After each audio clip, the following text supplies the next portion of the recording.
Ladies and gentlemen, boys and girls, this is not a show. This is the Weekly Pint. It's a digital happy hour live stream. It is what it is. It's just not a show. If it was a show, it would be much more organized and probably a lot more entertaining. But it's not. It's just an excuse to hang out down here in the studio, make sure everything still works the way it's supposed to work, and to talk to you guys. Much like last week, we are streaming to 2 different places.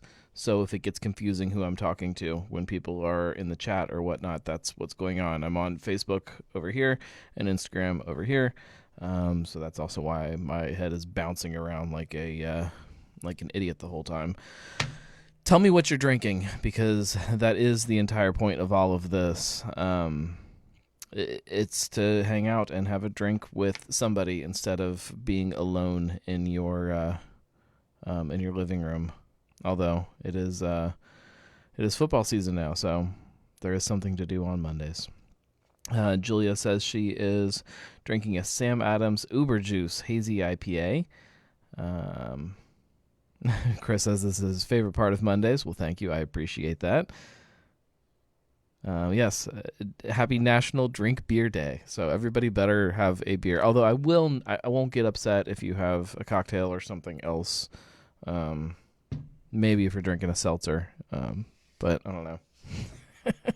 I am going to dive into some Jack's Abbey. I didn't know that they were distributed here at all, and then somebody said something online and I was like, oh my god, I need to go and snag some. So I drank their Copper Legend, their Oktoberfest basically, and then this is their house lager, backwards if you're on Instagram. That's one of the really hard things about streaming on Instagram. Not hard, but distracting things, I guess, is that if you have it to where your screen is flipped like this so that I can read what people are commenting, everything's mirror imaged. And I don't know that there's a way to fix that, although there should be a way just to mirror it in the software. I don't know, it's goofy. It's stupid. Anyway, we're going to dive into this. Chris says, not a fall beer, but Sonder You Betcha Orange Julius. Super, super popular beer. Anybody who listens to enough of my stuff knows it's not really my typical style, but it's delicious, and so that should count for something. So I'm assuming that this house lager is just kind of just says golden lager. Doesn't really tell. Oh, Helles land beer. What in the world is a land beer? Isn't all beer land beers? Pick those up at Jungle Gyms. I'm a huge lager nerd, so let's see. Jeff is drinking his go-to March 1st Orange Cream Ale. That is a delicious choice. Yes, I'm a big fan of that beer. I think I did share some of that one with my wife the last time I brought it home, because I know that's one that she would definitely like too, but I don't know for a fact if I did or not. Cheers, everybody, to the start of another awesome week.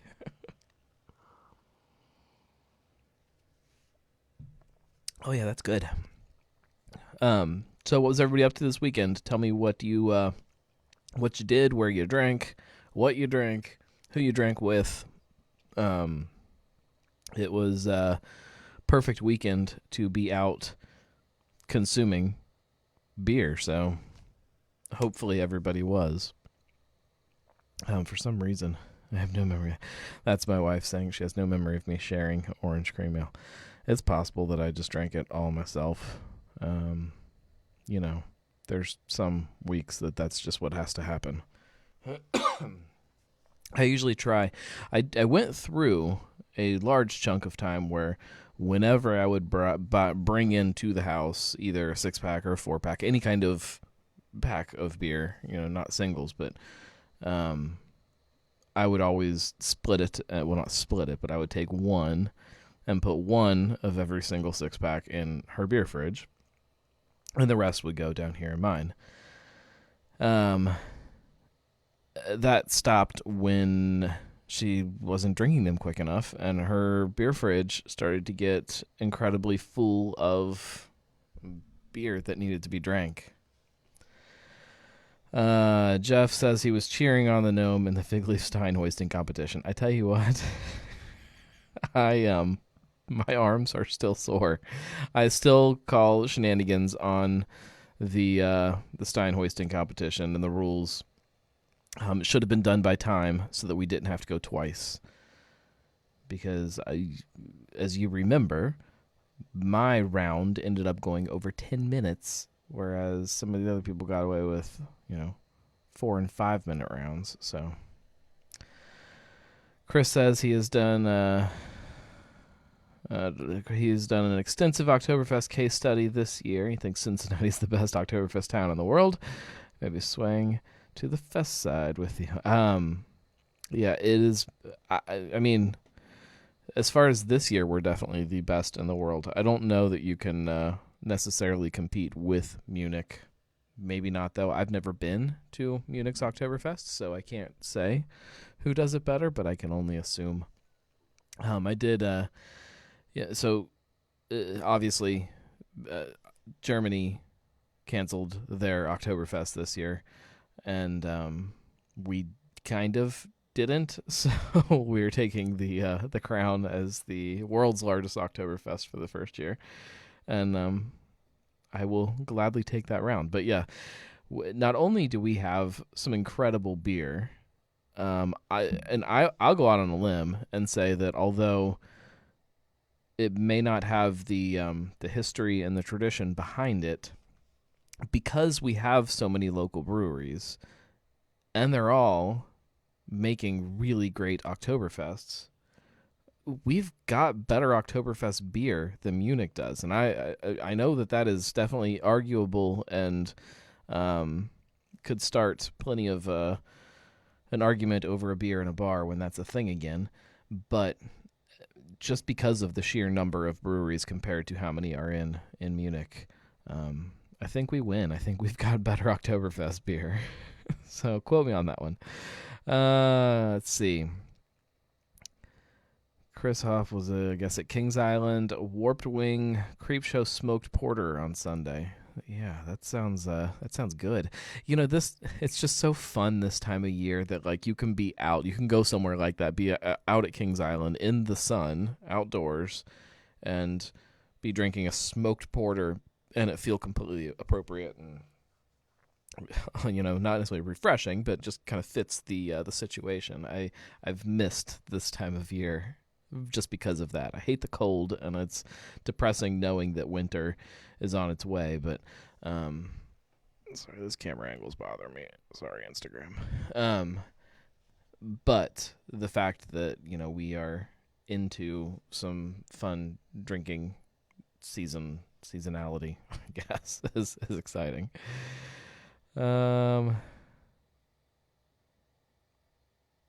Drank while watching football and caught some of the Oktoberfest in the house live streams. What did everybody think about that too? I think that I thought it was really fun. Some of them were definitely more fun than others. I loved being able to in the evening as I'm making dinner, put on a stream of some German music playing. And then obviously the Stein hoisting night was really fun. I wish I wish more places had prepared a little better. I liked how, like, Municipal and Casual Pint, all of their people that were competing got together and just a Casual Pint, so that it still felt like there were people kind of competing against each other. I wish that they had been able to figure out getting more people to be able to compete from home. That was pretty neat, but it was cool. Marco is drinking a Sam Adams Oktoberfest. Excellent choice. And he seconds the motion that we have the best Oktoberfest beer. And also had a BJ's Oktoberfest. I did not even realize they had an Oktoberfest.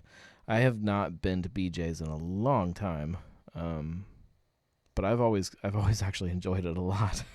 I know that it's not, this super craft place, but it is craft beer, and may not be brewed locally, but it is crafted, wherever it is brewed.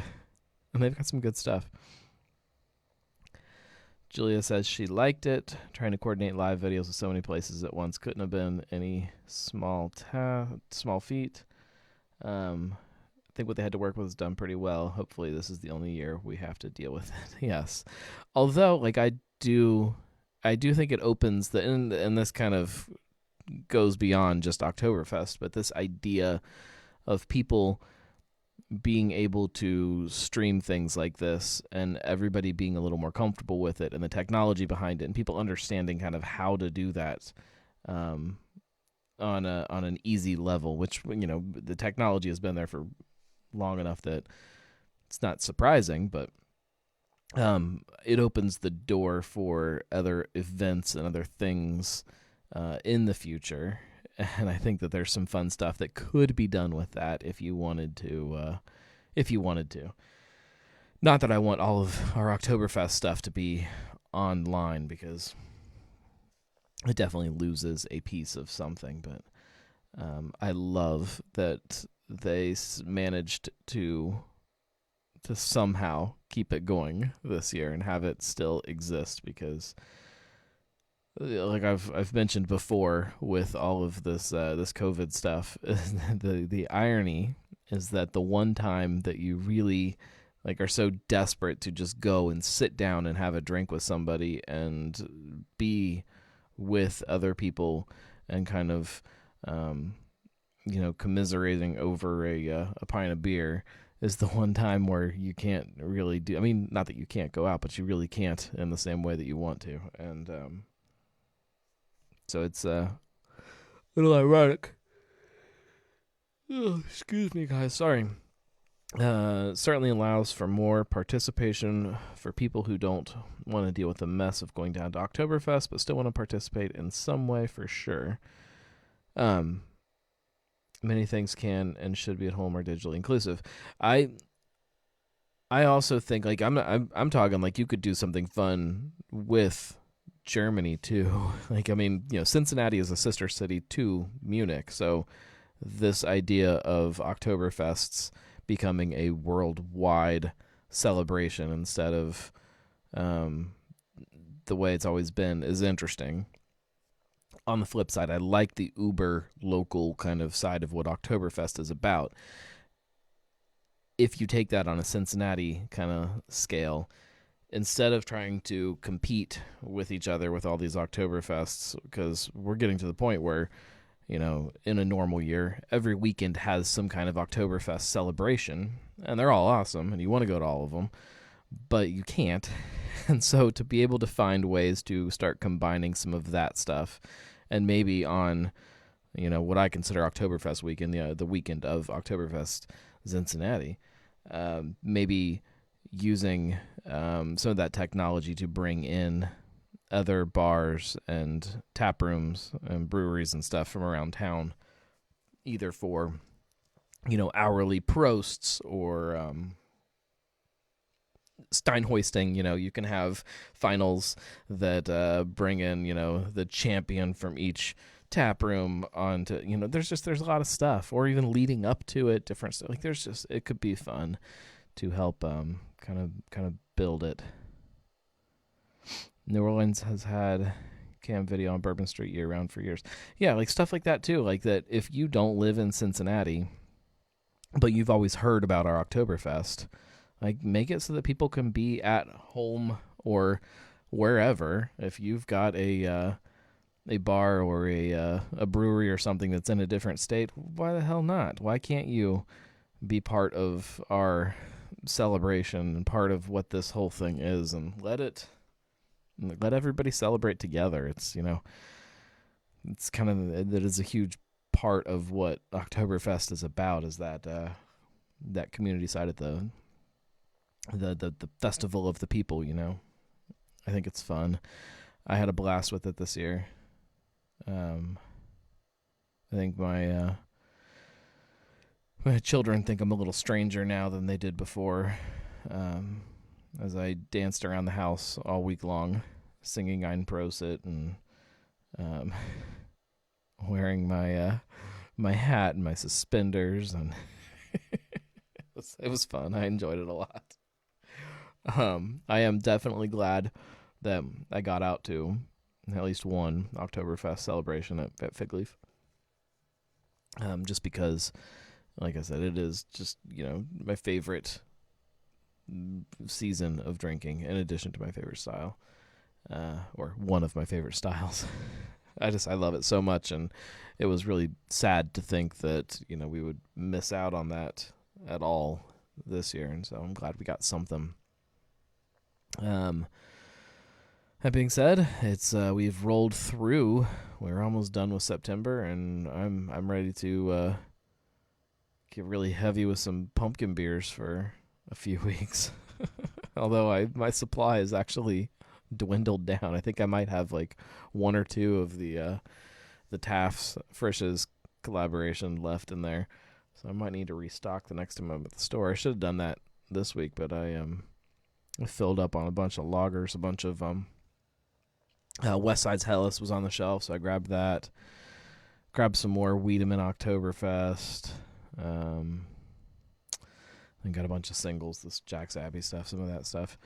Like I said, I know I've talked about this. I talk about everything multiple times. It's the the downside of listening to this every week. English Mild Fest. Now we're talking English Milds and Oktoberfest at the same festival. I try to keep kind of a nice mix of different styles in the fridge. And it's been really Oktoberfest heavy for the last month, so it's time to start filtering in some other stuff. Although I got a Urban Artifact shipment the other day that was really freaking good. Their new Midwest Fruit Tart, this Polygraph, is definitely my favorite Midwest Fruit Tart that they have done. I love Squeezebox, and Squeezebox still is more of what I consider their traditional kind of Midwest Fruit Tart, if that's even a thing.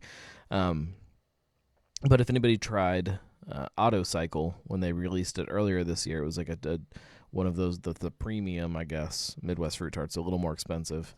And I can't point it out on the wall. You can't see anything back there, but the artwork is done a little differently on them. And it was done with some kind of cherries, probably some more expensive cherries. But then this Polygraph is with just Balaton cherries, and it's freaking delicious. It is so good. I've been really liking that one. And the double is also definitely my favorite double Midwest Fruit Tart is the double Polygraph. Grabbed a barrel-aged sour in that shipment, and then the latest from their Colors, Top Secret Colors series, is that what they're calling it? The super fruited things. I don't know what they're calling them, but they've said it is made with more fruit than any of their other beers. It is technically 49% fruit and 51% beer, so it's like a fruit wine hybrid. Not even wine though, like that makes it gives you a very different impression in your head. It's a fruit sour beer, but that doesn't also kind of capture what this thing is. So I picked up Pink, which is the latest one. They've done Blue was the first one, which was crowlers only. Red, they did in the 16-ounce cans. I had a couple of those, so I drank one of those this weekend. And then Pink, I bought one of, and have not drank that one yet. But it's teasing me sitting upstairs on the counter right now. I haven't drank it because I have to record something with it, which is a nice little sneak peek at this week's vlog, if you guys haven't already been following that, which I should mention. Because I would be a bad YouTuber if I didn't. But I have a YouTube channel, and you should probably go and subscribe to that because I'm going to be posting a lot more content on there, including a vlog, which I'm not calling a weekly vlog because I can't promise long term that it will be. But for right now, it is. So a new show comes up probably Thursday. Oh, sorry guys, I say this a lot, but it's been a long freaking day. I don't know if you call a vlog shows. I don't know if you call them episodes. I don't actually know anything about it. That's a world that I am not familiar with, but either way, a new one will be up on Thursday in theory. It's all done except the very last shot. I still have to record that and then finish some of the audio stuff and make sure it all flows right and looks good and sounds good, and then get it ready to upload. I did not, so I can see myself getting sucked down a huge rabbit hole with the video stuff too. When it's, stuff like this is the easiest if you're doing something live like this, especially when you're on Facebook. You can see I've got the artwork that drops all in automatically, and then this video just gets saved. Nobody has access to it unless you're a Know Me, which is a Patreon supporter. If you don't know about that, you should know about that. So I've got the video, and it exports very easily, and this is very easy to create that content because I just hit record and then hit stop. Also very easy, or easy-ish, is Prost episodes. Prost is my weekly Instagram TV show, which is these short little kind of beer tasting notes almost. Like, it's not really beer tasting, but it kind of is, and those take very minimal editing. Like, I can get those kind of pieced together and ready to go in, like, I don't know, 15, 20 minutes.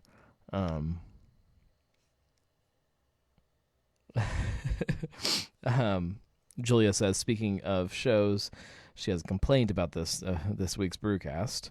That's Cincy Brewcast. That's my podcast, if you don't know about that.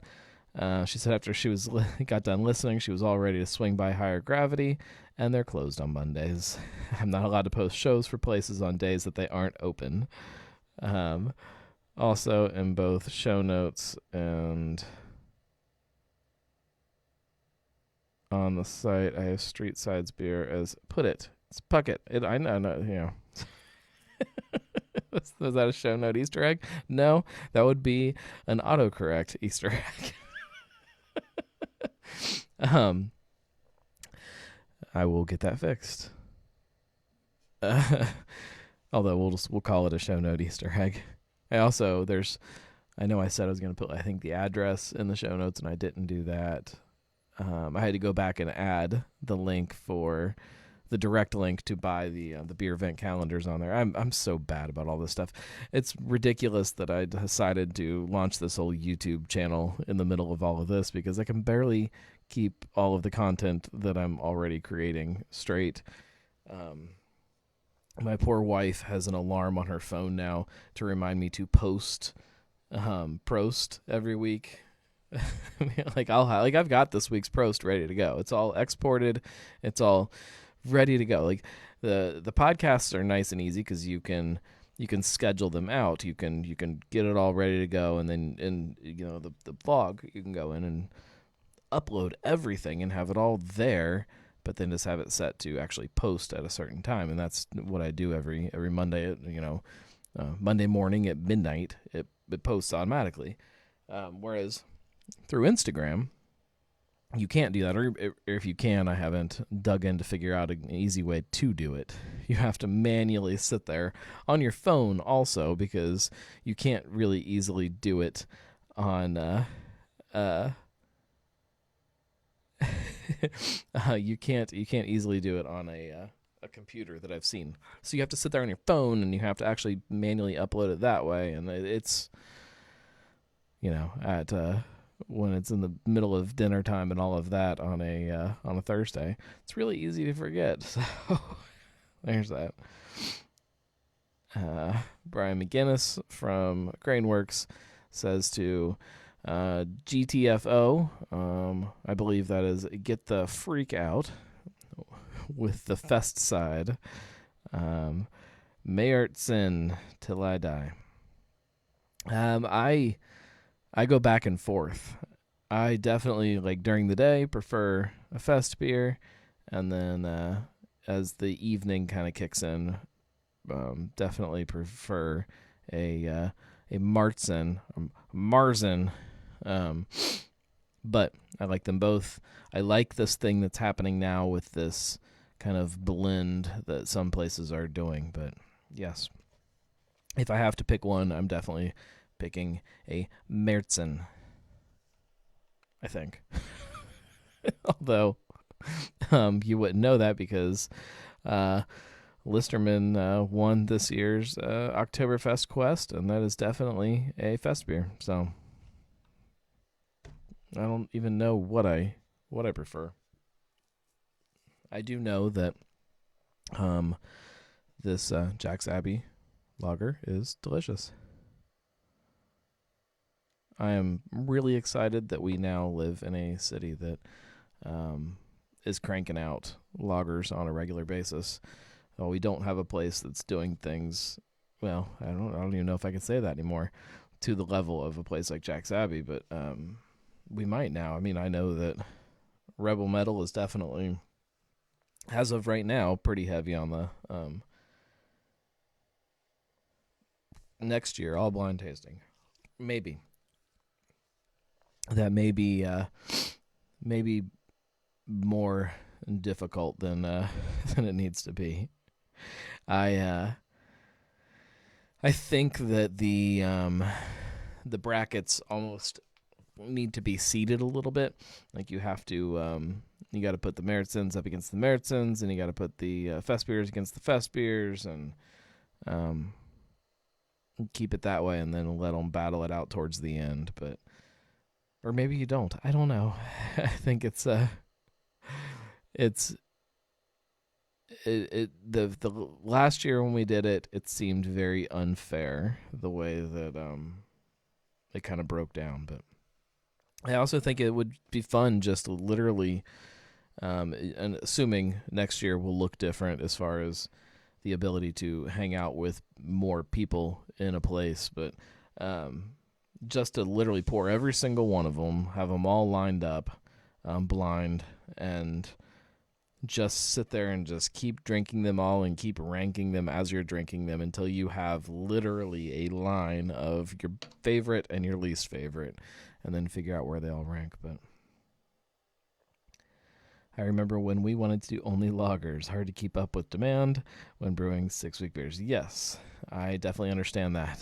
They so I can say for Rebel Metal, they're right now, I believe, and you can go back to that episode of Cincy Brewcast from a few weeks ago, I think they said 80-20 was kind of what their breakdown was going to be, so 80% lagers and then 20% ales.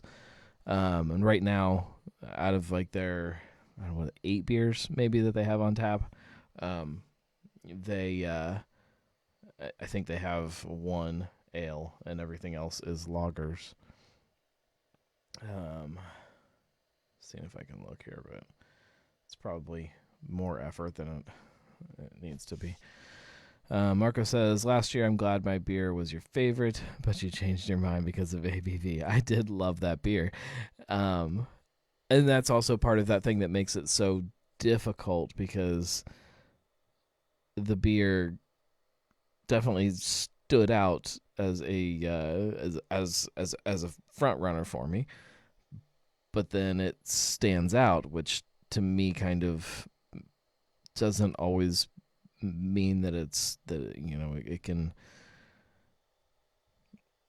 fit into the competition the same way. It's really, really difficult. It's the same thing that happens with brewing beers, doing any kind of contest, I guess, to style, because all the beers start tasting almost the same, and then when there's something that's different, it stands out, but that probably means that it's not, shouldn't win, if that makes sense. And all that being said, isn't the beer like 7% or something? Like, it's not that high. It's not, and maybe I'm remembering that wrong, but it definitely, like, it still fits into what I want. It's ridiculous. The whole thing is ridiculous. Why does anybody care what my favorite Oktoberfest beer is? It doesn't mean it's the best Oktoberfest beer. It's fun for me to figure it out every year, but I don't know what the value for anybody else is, other than to tell me that I'm wrong, which there's always plenty of that. It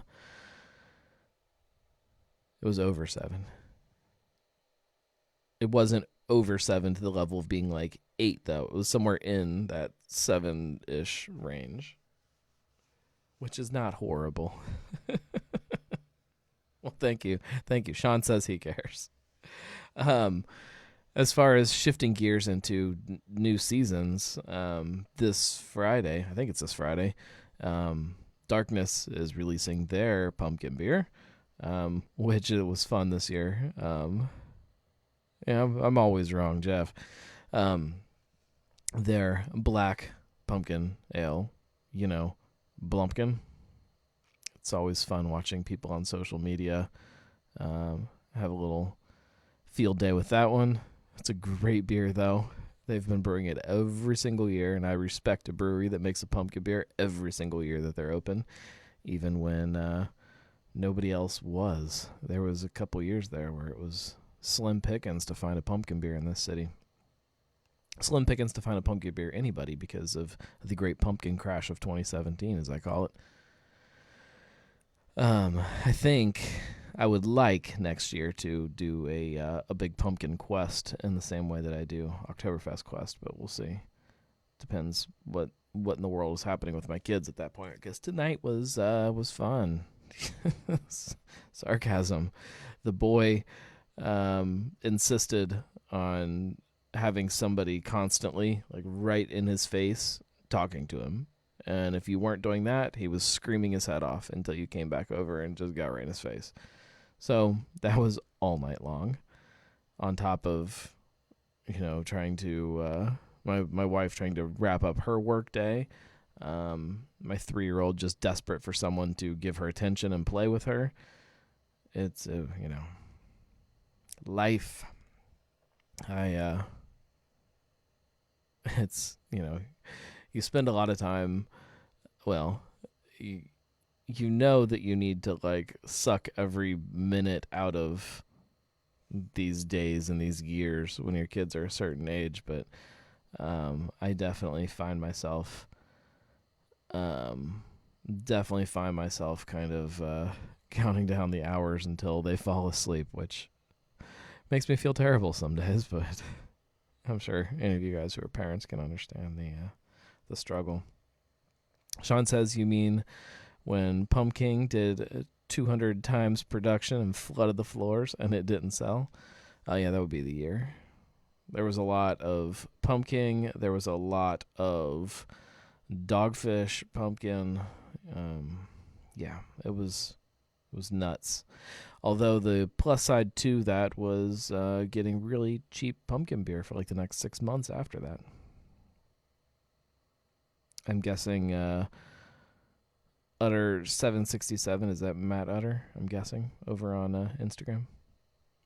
That's also one thing that I don't like about streaming to Instagram versus Facebook, since we're doing both, is that you can't see people's actual names on Instagram unless their handle is their actual name. You just get whatever their little screen name is, a la the days of AOL Instant Messenger.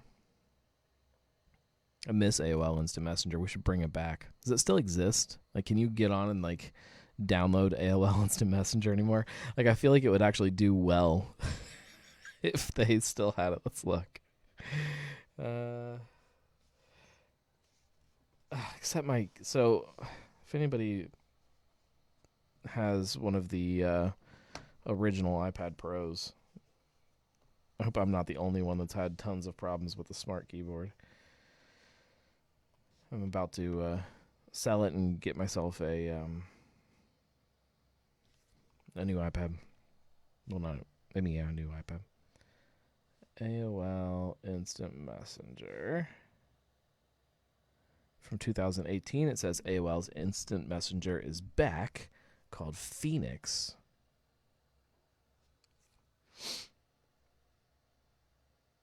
Yeah, I'm going to need to do some reading about that tonight.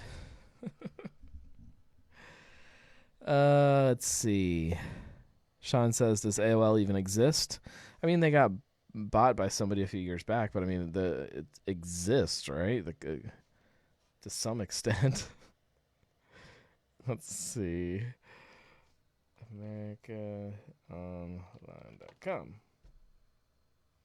It was Yahoo. So yeah, it redirects you to Yahoo. So I guess Yahoo Instant Messenger, is that still a thing? Marco says he thinks it's gone, like Brewed IPA. Unfortunately, Brewed IPA is not even gone. It's still around. Not unfortunately. There were some good ones, but there were also some not so good ones. I'm determined to figure out about AOL Instant Messenger tonight. There has to be somebody that has like created an app that is basically just a clone of it. Brewed IPAs were good, but I think the low-cal IPAs were much more accessible for people looking for a lower-carb, healthier beer to drink. Yes, but brewed IPAs weren't supposed to be healthy beers. They weren't supposed to be like a low-calorie option. That wasn't the way they were marketed. They were just supposed to be like this dry thing. It's just supposed to be, just different than these big kind of sweet malty backbone IPAs. Forget about AOL IM.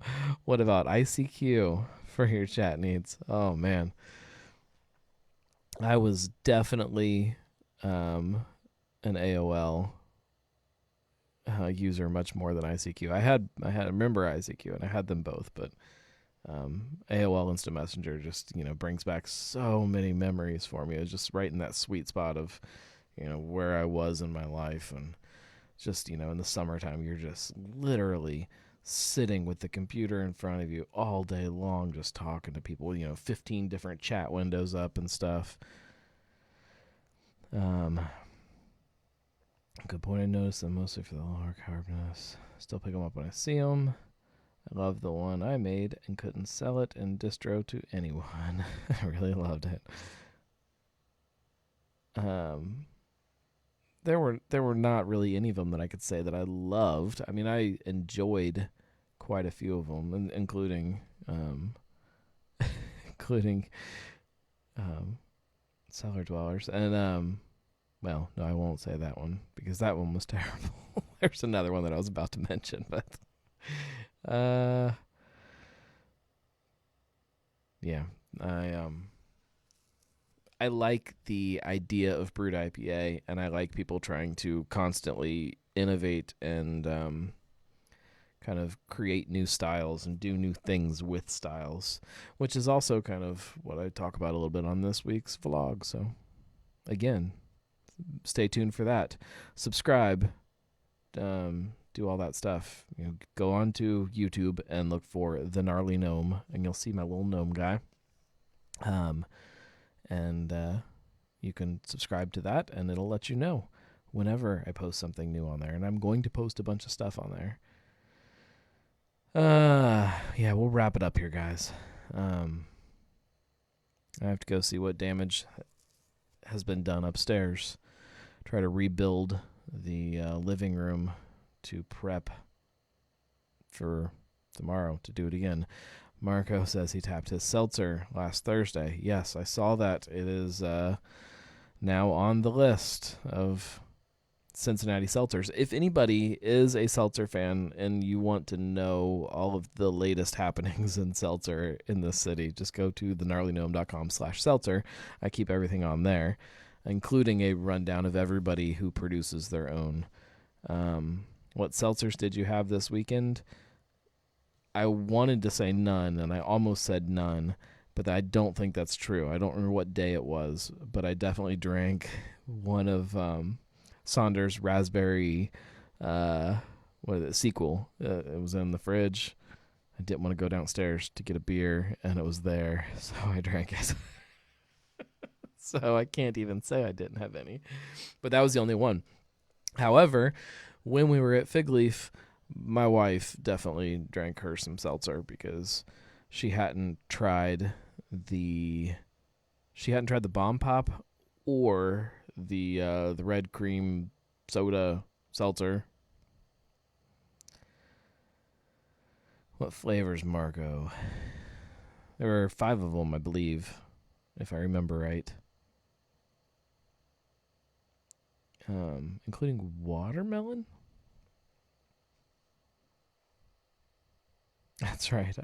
I'm an equal opportunity drinker. I will drink whatever's in front of me. Which I need to do now. When I'm doing the show, I don't get to drink as much as I want to, and it's a Monday, and the day is wrapping up, so I need to get some beer in my system before we go and do it all again tomorrow. But thank you guys for all of the support. Recently, the start to YouTube has been good, even though I haven't really, publicized the first vlog because it's not very good. But I appreciate everybody that has watched it and shared it and all of that. Also, if you are on Instagram, I'm doing the Reels thing, which is like TikTok for Instagram. And I'm actually kind of enjoying that. It's kind of fun trying to put those little videos together. I don't dance and that kind of stuff. It's different. And I am on TikTok. The kids like me on TikTok. So if you're on the TikTok, tick me. Is that what it's called? I don't know. Marcus says his flavors are black cherry, watermelon, mango, tangerine, raspberry, and the base. I always like being able to try the base of people's seltzers too. That's kind of the nerd in me trying to pick out the parts of it that I think are exceptional or not, because it's really easy sometimes to hide behind some other stuff, which other places have done. And I've definitely tasted some very poor seltzers that once you dump a bunch of fruit in there, they taste a little bit better. So that's it, guys. Like I said, follow on whatever your platform of choice happens to be, because I'm pretty much everywhere at this point. Marco says it's all about the bass. Oh Lord. I am posting content everywhere I can think to post content, and there's some of it that I am pretty proud of, and I definitely some stuff coming up in the future that I'm really happy to get done and to share with you guys. So check all that out. If you don't subscribe to Cincy Brewcast, do that. If you like what I do and you want to help support, you can go to thegnarlygnome.com/support. If you are in that $10 tier that includes swag, I promise you will get swag. My online supplier is actually back to normal now, finally, which means I can start cranking out some sample stuff here again and get some stuff done. And I can tell you that there are definitely t-shirts, and I'm going to test out some other stuff too that I won't give away. But Big Sis is coming soon in theory. Keep your eyes open and your ears open for that. And yeah, I think that's everything that you need to know or that I should tell you. I'm bad at keeping you guys updated on stuff because of the chaos in my brain, but thank you guys. We'll be back next week. Guess I'll kind of be back earlier than that too because Prost and the vlog come this week. So thank you very much. There we go. See you guys.